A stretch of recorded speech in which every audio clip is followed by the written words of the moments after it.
Hello, Arnold. Arnaud, how are you? Hello, David. Good, thank you. Very happy to be with you today. Yeah, definitely. Thank you for taking the time. I know it's late there. It's 7 p.m. in France, so thank you for postponing your dinner. Don't worry. I'm used to that. I don't go really to dinner very early, to be honest with you. That's more a wine time at the moment. Yeah, exactly. In this new day and age, it must be weird for you because I know that previous to all of this craziness, you were on the road 3/4 of the time. So it must be unusual. Well, it is unusual, but on the other hand, I really appreciate the possibility to work on things that I sometimes have to run over them because I don't have enough time to do them as I like to do. So I try to always find a positive way in any circumstance. So I'm also happy that it works that way this year, even if it's a very special and unprecedented situation. Yeah, definitely unusual. Well, that's good. At least, it's giving you time to focus on some other things, which is good. I'm sure there's Yes. never a dull moment in a family operation like you have. So, Absolutely, definitely. I confirm. You know what it is? Remember that we do basically everything from working the soil, planting the vines, everything over to selling the wine, visiting customers right. with all the guys on the roads, which I give my regards tonight. I know some of them are together with us, and hello to everyone, basically. Yeah, exactly. Well, it's again, it's great to have you join us. We're going to get started here in just a moment. People will be joining us as we go, but what I want to do, just for everyone who's listening in so far, is just to give everyone an idea of where we're at on the map. So, for those who are just joining, we're speaking with Arnaud Bourgeois of the Henri Bourgeois estate in Sancerre, and they also own the Clos Henri estate in New Zealand. So we'll be speaking a bit about that towards the end as well. But just to give everyone an idea of Sancerre, if you haven't looked at your geography recently, this is a map of France, and you'll see the Loire Valley is the green section in the northwest. So to the eastern edge of that, right in the center of the map, there's a little green section. It's directly south of Paris. So we're in Sancerre. I think it's about 2 or 2.5 hours. Is that right? South of Paris?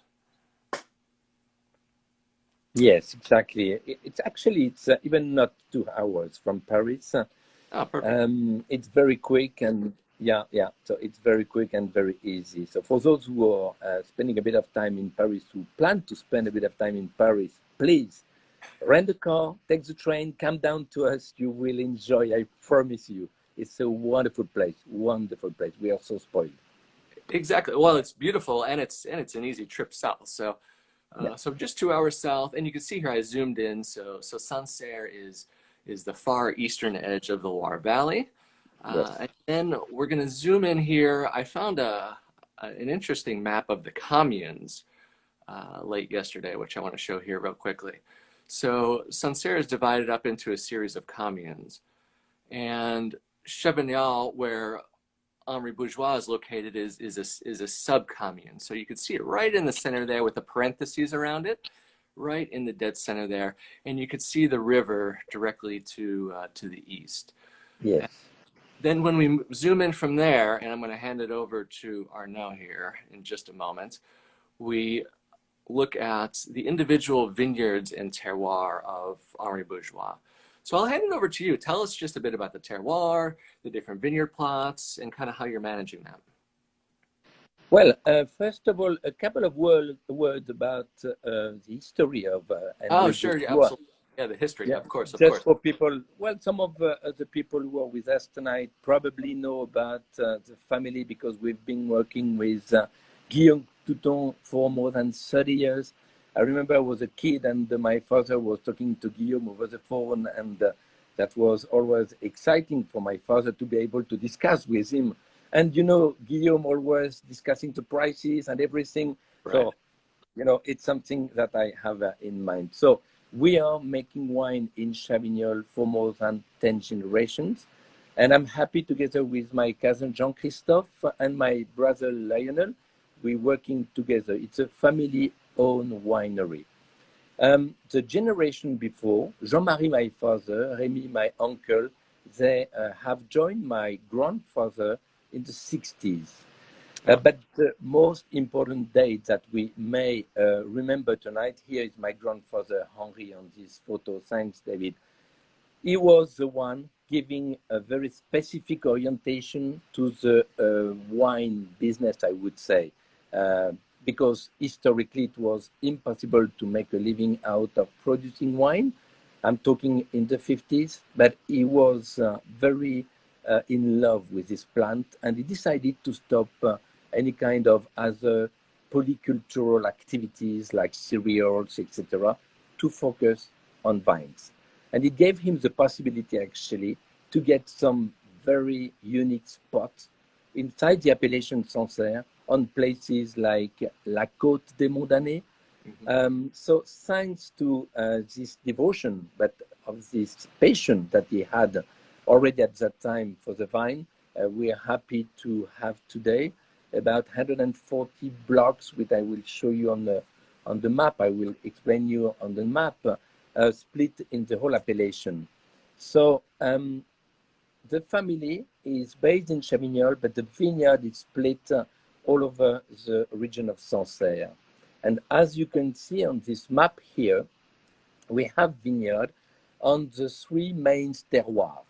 And as you mentioned, David, on the eastern side, on the right side on the map, it's the Loire River. And along the Loire River, with the color, kind of an orange color, it's representing the soil flint, which is a very specific type of soil, out of which we make two different wines, which are La Bourgeoise and Etienne Henri. So it's very specific and giving a special taste, a special character to the Sauvignon Blanc. And then if we go to the western part, we find the limestone, which represents about 40% of the surface of Sancerre, while the flinty soil, silex, represents only 15%. okay. And then we have on the western part, completely on the left of the map, the clay and chalk. And it's also where we find the Chimay region marks, which, as you may know, is where the sea used to be 160 million years ago. So we have a spectacular mosaic of terroir, and we are so blessed to be able to cultivate vine on each of these 3-4 types of soils. No, it's really interesting, and you know, even me as a wine geek, I think of Sancerre as one thing, but it's really such a patchwork, and it's really complex. And you said you have 140 different plots. So how do you manage those? Do you manage them all separately, or? Yeah, well, we have constituted some families of blocks because they are situated, as you can see, if you follow the lines on the map, there is a little dot, green dot for the Sauvignon Blanc blocks, and then red dot for the Pinot Noir blocks. Okay. So when they're very close to each other, we would easily blend the fruits together for having the wine going to the same bottle. But otherwise, we historically never wanted to blend two different terroirs. For example, we will not blend the juice coming from the flinty soil and the one coming from the limestone, because the authenticity, the originality of Right. one terroir is so unique. So if we cross them together, if we blend them together, unfortunately, we're not going to add both qualities of them. In a certain way, there would be also a neutralization of their authenticity. So we have a range of about 10 different Sancerre for that reason. It's a little complex, but it gives so much possibilities to enjoy the different microclimates of the Sancerre region. No, I mean, that makes perfect sense in the focus on terroir. I wanted to quickly just show a picture of the family here because I think, you know, it's so important. 10 generations, and it's amazing. Yes, yeah. Well, thank you, David. I like this photo, of course, very much because the whole family is here, and this is a very important aspect. We've been working together, and we feel that we complete each other. I know it's not always easy. I know so many families who had to split because they had different viewpoints. But in our case, it's as if naturally we think the same and we go to the same direction. So here it's more a male photo. The women have disappeared. We are in the cellar tasting the new vintage out of the barrels, because some of the barrels that we use, um, we uh, we have a bit of Sauvignon Blanc in some of them and Pinot Noir, and sometimes we like to gather and do some tasting to select the best barrels, which we're going to bottle in one of our cuvées. Well, no, it's good to have that group and all of that experience and history too to call upon. So it's really impressive. Absolutely. We enjoy it very much. And we all have our sensitivity, our feeling. So, and the point is, nobody is right and everybody is right in that case. So we just give our idea. And I think it's a question of listening to each other and trying to take the best out of each of us with our own experience and with our own sensitivity. No, it makes perfect sense. That's and the consistency shows. Before I was with Touton, I actually worked in retail for 16, 17 years, and I sold Henri Bourgeois wines for 15 years, and just the consistency across the board was just always great. I've always loved your wines. I wanted to jump Thank you to briefly. mention. Oh, no, of course, of course.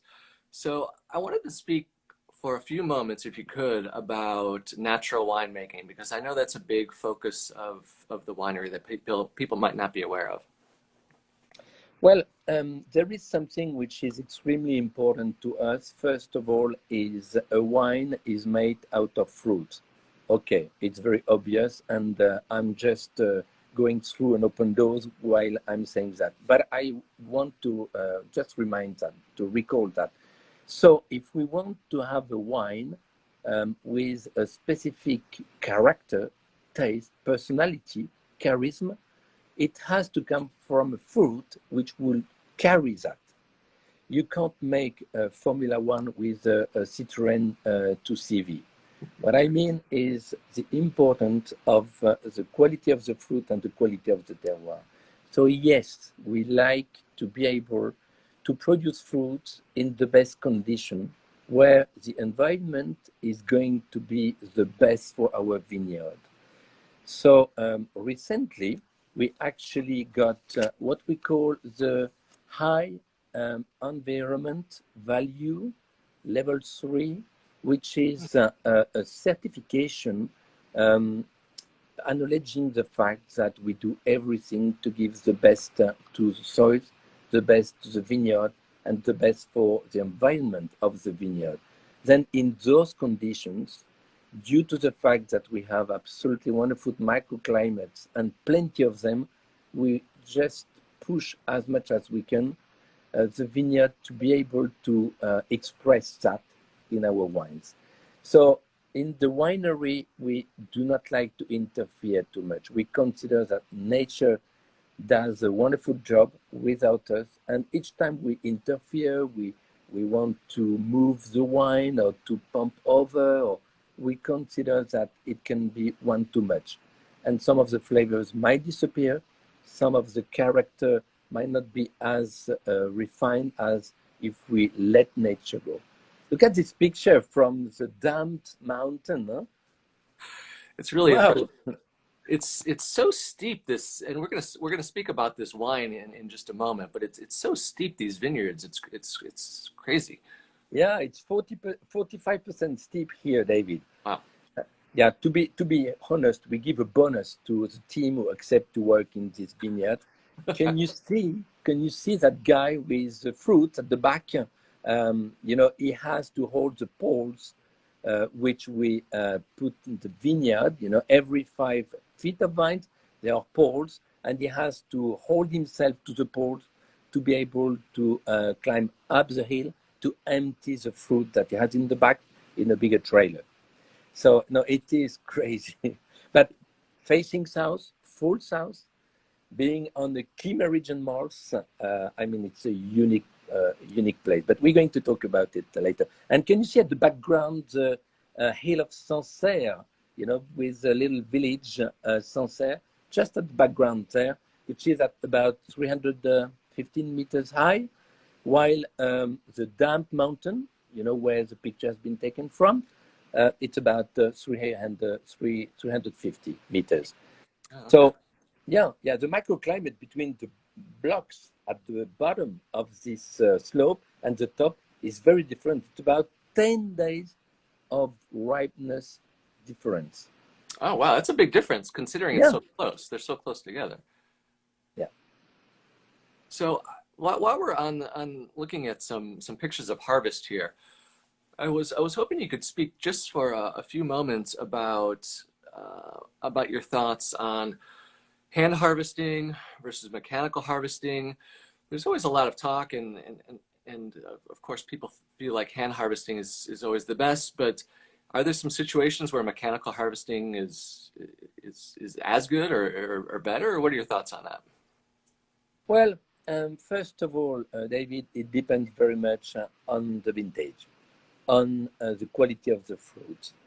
And if I may, I would consider two different things. Pinot Noir, which is about 20% of the surface of our estate, but in Sancerre in general, thanks for the beautiful picture, as you can see, is harvested by hand, our Pinot Noir from Sancerre. And then I was mentioning, we distinguish Pinot Noir and Sauvignon Blanc. If we speak about Pinot Noir, as you can see, we harvest 100% by hand because we consider that there is a big job which has to be done to select the best fruit. We sort out every single bunch to be able to have look at that. That's typically what we do. So we empty those 12 kilos of fruit baskets on the conveyor, and the conveyor takes the fruit on a sorting out table around which we are 12 people sorting out the fruits. And then when we sort out the fruit, we pay attention to the fact that these fruits are going to macerate for about a month in a tank, in a wooden tank. So while it is macerating, if the quality of the skin is not as good as we want, we may have some unwanted elements which can change a little bit the taste. If it's botrytis, for example, you know, the natural rot on the fruits, it's not good to have it in the tank. So we take it off, we cut it off, sorry, and the rest, which would be good, would go for maceration in the tank. So for Pinot Noir, to me, there is no compromission. It has to be done. When it comes to Sauvignon Blanc, you were showing a picture of the slopes, 44%, 45% steep. It's just impossible to work with the harvesting machine there. It's too dangerous, it's too risky, and no way that we could go. But at the back of the photo we are having here, thanks again, it's a beautiful one. It's a little hill, and on those hills, it's still possible to use the machine harvest. So we do use it specifically because our vineyard is split in, as I said, plenty different small blocks, and it gives the possibility to be more flexible. We can go in the vineyard as we want, the day we want, the time we want. 1 o'clock in the morning if we want, 7 o'clock in the morning or 10 p.m., whatever, but in the best condition. When you have a team of pickers with you, it's difficult. You have a certain heaviness, I mean, to manage this team. You need to go to places which are more convenient for that. So we use both, but definitely we would use the machine harvest only if the conditions are perfect. And our lack is the fact that our vineyard is very close to the winery, so Mm. we do not suffer from any kind of oxidation. We just take the best of this tool, is the fact that we can go in the block with the best flexibility, and we can wait, for example, when there is a rain, we can wait next day, while when you have a team, you need to go. You need to go because the team is here. Yeah, that makes sense. And it's a machine harvester. It's so much faster too. So there do seem to be some benefits to both for sure. Yeah, So well, it's not really the number one reason, to be honest with you. I understand what you say about the fact that it's quicker, but it's more the flexibility and the possibility to pick the fruit when it's ripe, because sometimes, for any reason, if the flowering period has lasted for a long period, then the harvest is going to be longer. And sometimes we need to go while the team is already away, so we need to call them back. It's more practical reason. And again, we are only a couple of kilometers from the block, so no oxidation there, no skin contact, which is not our philosophy. We press directly the fruit. That's why, technically speaking, enologically speaking, there is no way that we should be scared about that. no, that makes perfect sense. Thanks for the explanation. That really actually it helps clarify some things even for me, just to make it totally make sense. Um, I want to, before we speak about Clos Henri for a few moments, just speak quickly about a few wines. So we were speaking about the Côte de Montam. So give us the character of that just real quickly, and then we'll compare it to a few others. Yes. So Côte de Mondane, damned hill. First of all, it's been cultivated by the monks back in the 11th century. And the monks usually, they never made any kind of mistake when they planted their vineyard. It is in a south-facing slope, which is important, David. We are in the center of France. You were mentioning that earlier. Very far from the seas, Mediterranean Sea. It's about 8 hours to drive down there, and yeah, and 4 or 5 hours to go to the Atlantic Ocean. So we don't have in our areas the influence of the seas. So it's very continental climate, which is good. All the seasons are well marked, but when it's summer, we have nice and warm temperatures and weather conditions. But having a slope facing south, the whole day, the grapes are going to ripe under the best conditions thanks to that. And the fact that it's steep as well, when it rains, the humidity goes down the hill easily. So it's a macroclimate which helps the vineyard to be under stress, but not too much.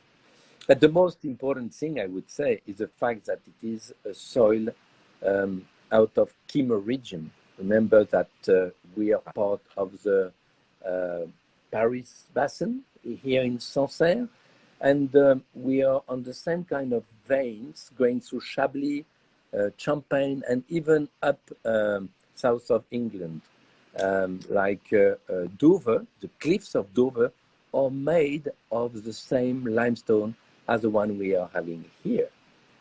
So we find a lot of, even lately, we found, not lately, recently, sorry, we found some shark teeth, but fossils of them, because they were coming here. It was a tropical sea, and they were coming here to reproduce themselves. Oh, wow. And it's an amazing situation to have vines planted on just the soil where the sea was 160 million years ago. Wow. So it's typically a wine with a lot of charisma. I like this wine very much because it has the mineralities that we expect from a Sancerre wine. It's not only the bouquet of a Sauvignon Blanc with the fruitiness. Of course, there is fruitiness, but it's more kind of a delicateness. Delicateness with power. It's like a ballet dancer. And is there any oak on this one at all? No oak at all. It's 100% fermented in stainless steel, because we like to keep the purity and we just want to taste the terroir. That's it. No oak. Right. That makes perfect sense. I was just going to show real quickly. I have some stainless steel tanks here. Yes. So let's compare and contrast that to Jadis. Yes, so jadis means the past time. So it's a wine which we make under the old method. That means no, well, natural yeast, of course, no fining, no tartaric precipitation, and the wine is going to clarify itself. So the idea is to produce a wine which has the taste of the one that my grandfathers, uh, my parents used to produce, you know, which stay quite rough, but not too much rough, because there is also the elegance of the terroir there, which is the same as Côte des Monts. Jadis is still Chimay region. The difference is about 50% of this wine has fermented and has been aged for about 1 year in barrels, but not new. We're talking of 4, 5, 6, 7, 8 years old barrels, and only 1 year spent in the barrels. So it's a wonderful wine. And please keep this wine if you have the chance, or try it after 7 or 10 years. It is just amazing. That's I love that wine, and it has a very specific character, which I love. It's very specific and unique. Um, that wine is produced naturally or organic, I think. Well, we use first of all a part of Sauvignon Rose, pink Sauvignon. Ah, It's actually the, you know, we call it also Sauvignon Gris, Grey Sauvignon. So it's a variety which is less sensitive to any kind of disease like downy mildew or powdery mildew. So yeah, we are lazy to spray the blocks for this wine because it is not really affected by any kind of disease. Very resistant. So we also wait. Um, you know, for the racking of the wine, when the wine is in the barrel or in the tank, we wait full moon, because oh, just after full moon, the sediments are going to settle down, and then the wine is going to be clarified by itself, thanks to, I mean, the cosmos actions. And right. then we rack the wine out, and we can bottle it straight away after full moon, thanks to this effect. So, yeah, it's very connected to nature. Yes. Oh, that's very cool. I'd never heard that about that wine. That's so biodynamic, some biodynamic properties. It's very cool. Yeah. Well, we have spoken about premium wines like Jadis or Etienne Henri. This one, which of course is something which we love particularly in our family, because my grandfather Henri Bourgeois made this wine when he was retired, but we didn't know about that. We only got to know about the existence of this wine when he passed away in 1985. So he Oh, had his small cellar, making his honey, making his schnapps actually as well. And he was making this wine from a flinty soil block, small block. He was doing everything. And he used 100% new oak. So since he passed away, we decided to make this wine again under the same style. I mean, the same um, atmosphere, the same profile than the one that he was making at that time. and this is such an amazing food wine. I've had this with some amazing dishes with lobster and even pork chops. It's really good. Absolutely. Well, you know, if you are a little bit fed up of Chardonnay from Burgundy, like Meursault or Puligny or Chassagne, please try Etienne Henry, because there would be the same kind of richness, length, density, but the freshness on top of that. Right, exactly. I just wanted to show this image real quick. It just shows some of the ratings for several of your wines over the last few years. It's not just I'm not the only one who loves your wine. It's the the consistent So ratings are we, always we, impressive. Yeah, we are happy, of course, the fact that there is a kind of recognition. Listen, David, we make our wines with passion. It comes from our heart every day. And we're happy if people, you know, give us good scores. And thank you for that, of course. But what makes us even more happy is when customers buy a bottle and finish the bottle the same day. This is to us the best way to express that they're happy with the quality of the wine. And it happens quite often with our Petit Bourgeois Sauvignon Blanc as well. I've heard that it is quite a huge success. Petit Bourgeois Sauvignon Blanc, Petit Bourgeois Pinot Noir, Rosé. So, I mean, not only the premium wines, but also our introductory wines as well. Absolutely. Those are some of our best sellers. I know at Touton is Yeah, our indeed. the Petite Bourgeois, and the price point is amazing. So, so we time is escaping us, but I do want to speak for a few moments on Clos Henri. So, tell us a bit about how you got into the New Zealand wine business. Well, first of all, you know, we love traveling, meeting our customers, our, of course, importers, the sales force, and customers of our customers. And while we were traveling, we met, of course, colleagues from the whole world. And, you know, we like open space. We like when there are a lot of space, and we love nature. Definitely, that's the place where we like to be. And being married to the South African woman, you know, it was a very heavy decision to take, not to begin a vineyard or a wine activity in South Africa. But after thinking deeply, I prefer to keep South Africa to go on holidays. So the other option was New Zealand. Obviously, when we visited this country with my family more than 20 years ago, we straight away, look at that, fell in love with nature. It's completely pure. It's completely, I would say, innocent nature. Nothing has been cultivated before. So we decided to purchase naked land back in 1999 and 2001, that's the year when we planted the first vine. We decided to plant our vines high density, with a high density, which is not really the case of the rest of our colleagues of the valley. Because we consider that in order to get the terroir expression in a wine, the vines should go deep in the subsoil to get the minerality. So the best way to get that is to create a competition between each foot of vines. Mm. So high density planting, but also it is on well, under the dry farming condition that we also decided to cultivate our vineyards there. So today we have 45 hectares, but we started from scratch. Can you see that little chapel in the middle of the property on this photo? It's actually a crazy history. It hasn't been there forever.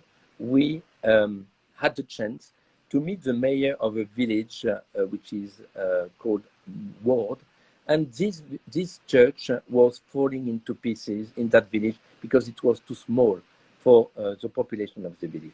So we bought it and we brought it on site in the heart of Clos Henri, and we restored it completely as it used to be originally. And this is our cellar door. This is the place where we receive our guests. Oh, it's very cool. I didn't know the history on that. That's very interesting, and it's such an iconic image too. I can't talk about New Zealand without showing sheep here too. So, Of course, of course. Sheep is the best, more lower that we can use. Never break down, yeah, never make any strike.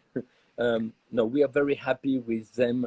We have more than 100 sheep eating the grass over the winter, and we move them from one block to the other one. Remember, Clos Henri, we work biodynamically since 2011, and we started organic in 2008. So this place in total is is cultivated under this condition, specific condition, very much also respecting the nature and the environment. And this picture has been taken in the heart of one of our very specific block.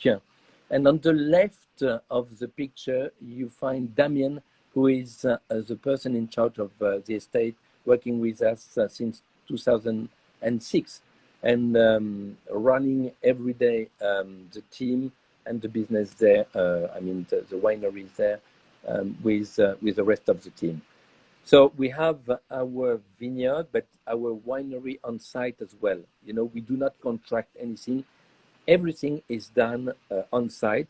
It's 100% estate grown fruits.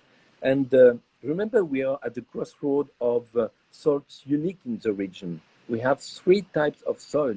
And you know how passionate we are with the soils and what they can provide to the quality of the wine. So we also have a range which express those wines, the different authenticity of soil. Grey Walkie, typically Clos Henri Sauvignon Blanc, coming from the Grey Walkie soil, which is the old riverbed, you know, with the polished stones. And we have a clay soil called Broadbridge. We make our Clos Henri Pinot Noir out of this very fascinating type of soil. So this is a Clos Henri Pinot Noir. And on top of the hill, because we have terraces and we have a hill, which I think has been the first, yeah, here the photo shows the hill. It's that from the hill, the top of the hill that this picture has been taken. But nobody in the Valley of Marlborough wanted to really plant vines on the hill because it's steep, it's not easy to work. But we are very used to do that here in Sancerre. So we're not scared of doing that. So we have a third type of soil there, which is called wither. Typically, this is the soil you are showing here now. What I especially appreciate is that you kept, you know, in Clos Henri, your Sauvignon Blanc and Pinot Noir specialist, and you kept that same model moving to New Zealand, and that's I believe that's still all you produce, correct? It's just Sauvignon Blanc and Pinot Noir.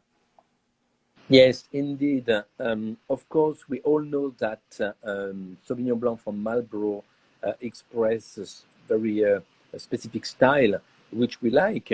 No problem with that, but we believe that we can go even further to the finesse, the elegance, the freshness, and if there is a hint of minerality subliming the power of the fruits, I think it makes a wine even more serious for certain circumstances. For example, to match with a beautiful fish, and also freshness, good acidity is so important to give a good relief to the wine. And that's what we like to produce. We're not really into the sweety Sauvignon Blanc character.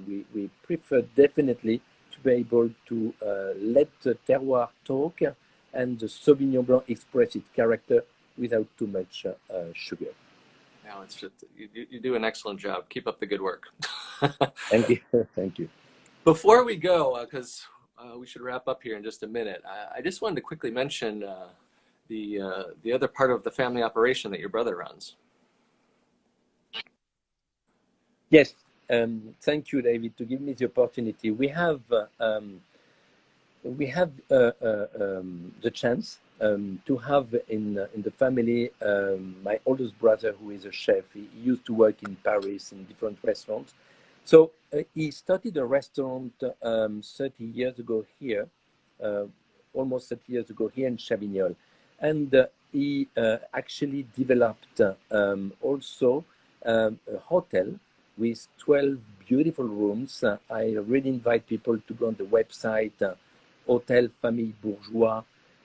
It's a place where you can enjoy top quality food, really, for a very, very reasonable price, because the idea is to give the chance to our visitors under the no-tourism